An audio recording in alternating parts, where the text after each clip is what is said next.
Young Africans wametoka kupata matokeo chanya kwenye mchezo uliopita, wanakwenda kucheza dhidi ya JS Kabylie, timu ambayo ukisikiliza watu wengi walikuwa wanaamini kwamba labda hii ndio timu ambayo Young Africans wanaweza wakaimudu zaidi.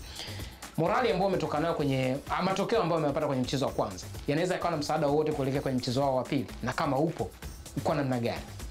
Kwanza hakuna kitu kizuri kama kuwa na confidence unapoelekea kwenye mchezo mwingine. By the way, pia umezungumza kuhusiana na namna ambayo timu zetu zimekuwa zikijiandaa baada ya kupata uchumi mzuri at least. Lakini pia miaka ya nyuma pia kulikuwa kuna scenario ambayo ilikuwa unaona kabisa kwamba ukienda kucheza away na ukawahi kwenda, maana yake unaenda kutengeneza mazingira ya wao kucheza mind game zao. Kwa kuna figisu nyingi sana, michezo mingi ya nje ya uwanja, tofauti na sasa hivi naona kama pia imepungua hiyo. Tofauti ilipokuwa zamani.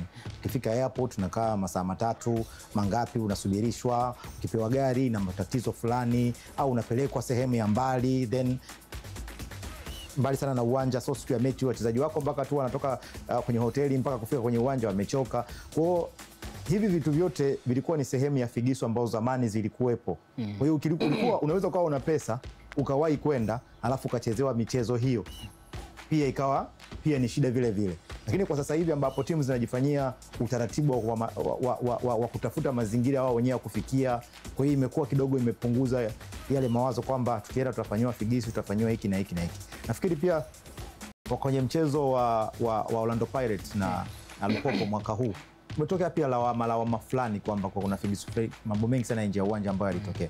Kwa mimi nafikiri pia hata timu zetu kupata kipato, lakini pia uwezo wa wao kwenda kujisimamia kwenye logistics zote pia kumeweza kufanya kwamba sasa hivi wanaweza katoka mapema wakaenda, kwa sababu kuna masuala mengi sana nje ya uwanja ambao wanaweza kuwa wameepusha.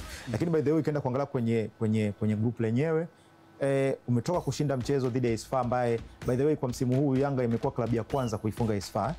Ilikuwa haijafungwa kwenye mchezo wowote tokea msimu huu umeanza. Yanga imefanya hivyo. Kwa hiyo kama Yanga ameweza kutengeneza record kwamba anaweza kumfunga Isfa ambaye alikuwa anasifika kati ya timu ambazo zina organization nzuri ya defense kuliko timu nyingi sana, na akaweza kufunga pale, maana yake nini?